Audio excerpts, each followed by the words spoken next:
Hello, YouTube. I want to talk about something that's close to my heart. The homeless issue out here in Alabama. Right now, there's a lot of cities and counties and states, for that means, that have made it illegal, basically, to be homeless, to hold signs, to ask for help in any way, just about. And that's sad, and I don't like it. And neither should you. And one of the things that I've noticed over the years is a lot of people, they'll drive by somebody that's homeless holding a sign, and they'll holler out stuff like get a job and this, that, and the other, and they'll call them bums and everything else. Well, the thing about getting a job is a lot harder than a lot of people think. As most of you may well know, to get any job just about now, you have to have access to the internet. So you have to be able to fill out applications online. Easy enough, right? For us that have phones and computers at our houses. Homeless people don't have that. Some of them have phones, they're lucky enough to have phones, so they can fill out applications. But most of them usually don't really have phones that they can fill applications on. Then of course people say, oh, well, they can just go to the library. That's a good thought too. I wish that it always worked that way. Unfortunately, like out here in Oxford, and this one I know for a fact, if you don't have ID and don't actually live in Oxford, they won't let you use the computers at the Oxford libraries. Now, mind you, not all libraries are like that. There is quite a few of them that they can go to that, pretty much will let anybody use the computers as long as there's an open spot. But they usually only give you like an hour. They usually only give you like an hour to take care of whatever you got to take care of.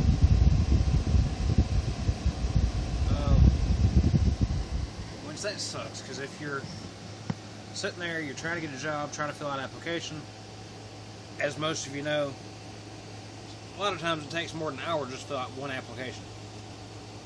So that means you'll have to go 2, 3, 4 times a week to fill out multiple applications. Okay, so if we can get past that point and say, oh, well, they can get to the computers. Even though, it is really hard to get computers, because like I said, a lot of these places you got to have ID and live in the city that it's at to be able to use it. And you have to have proof that you live in the city, and a lot of their proof is basically bills that go to your house, which, if you're homeless, you don't have one of those. But let's get past that part. Say they were able to use the computers. Awesome. Okay, when you fill out the application, it asks for your phone number. Well, that's out the window already by itself. I know a lot of you people are saying, oh, well, they have government phones. They can get government phones because they can get food stamps, so they should be able to get government phones. I'm just going to tell you from my own experience. I had food stamps. I had a government phone. They have now passed a law to where you can only have your food stamps for 3 months if you're not working a tax-paying job, working 20 hours a week. I know there's a lot of people saying, oh, well, that's a good thing. That's a good thing. Not really. It's not really helping them. Because once you work in that tax-paying job, you're basically still not really going to get no food stamps. But I lost my food stamps because of the fact I'm pretty much a stay-at-home dad. I do work. I have little jobs I do here and there. Mainly, I do, I guess you could say, what's the word I'm looking for? Handyman services. That's not tax-paying jobs. I could, at the end of the year, file taxes if I wanted to. I just don't normally file because I don't really make enough money to file. But these homeless people don't have jobs. That's why they're homeless. So, since they don't have jobs, they're not getting their food stamps. And then they can't get them back at all, even if they get a job, for 36 months.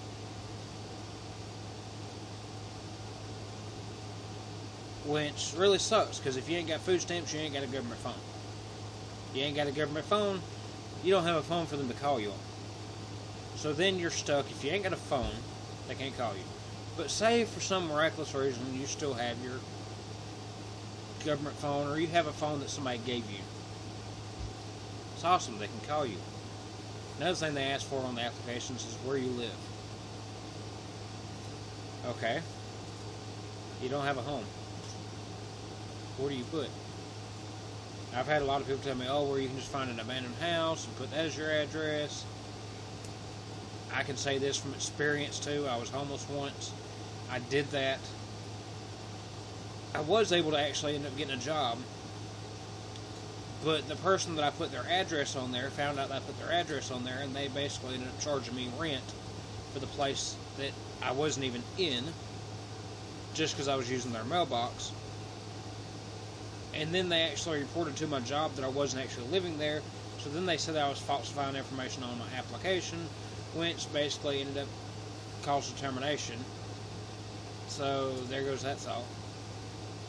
But say if they were to get away with it. Okay, they filled out that part, got everything filled out. They asked for transportation. They don't have that, they're homeless. They can always walk. We got past that part, right? Alright, so now we're down to birth certificate, social security card, and ID.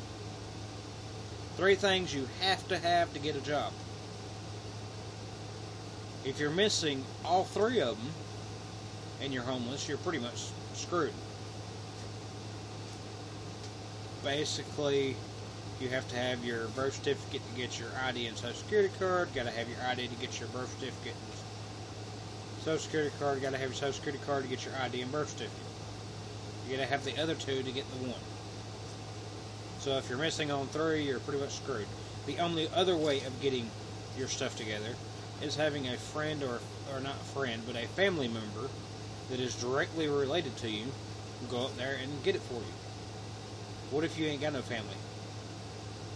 If you ain't got no family, you're just screwed. You're just going to be homeless the rest of your life until the day you die, and there's nothing at all anybody can do about it.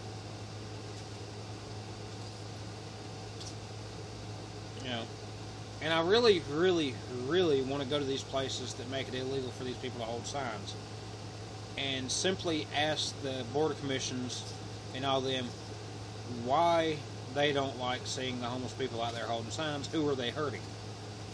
They're not hurting anybody. This is my opinion. If you don't like it, get off my channel. I don't care to talk to you. You know, but they're not hurting anybody. If you say, oh, well, they're hurting the business because it don't look good. Well, you're right, it don't look good. It don't look good that there's a person out there that's hungry, that's looking for work, for anything they can come up with, and yet these businesses that are right there, that's probably got help wanted signs in the windows, don't at least take a chance and hire them to help them get off the street. They could. They should. They just won't. Because they don't want to be, you know, they don't want a homeless person in there working for them. Because they're afraid to look bad on them. So basically, by the time it's done with, if you haven't figured out the point here, the system is set up to basically screw homeless people. And people that run these businesses help people be homeless. They just don't help the people from being homeless. Now, I will say, when I was out in Mississippi, I was homeless out there. And I got hired by TJ Maxx. They knew I was homeless. They knew the situation I was in. But the manager, I spoke to her myself after filling out the application. And I explained to her what was going on. She had me come in a few days later for an interview. I once again explained everything to her. She actually ended up offering me a ride back home.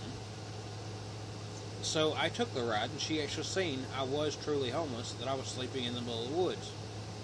She gave me the job.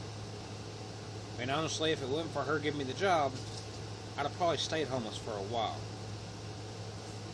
But things worked out. Now I quit working there because I ended up moving off. Stupid reasons, I should have stayed. But now I'm back out here in Alabama.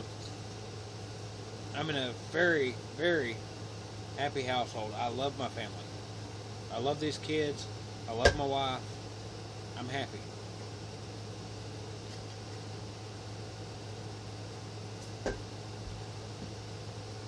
And I want that for everybody. I want everybody to be happy.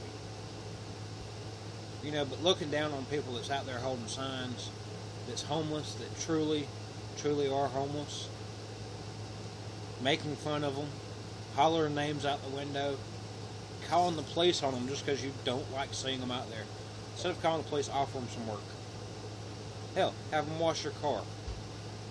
There's all kind of car washes out there to where you wash your own car. Have them wash your car. It'll cost you $2 in the machine, and then you can hand that person $5. That way they can go get themselves some food.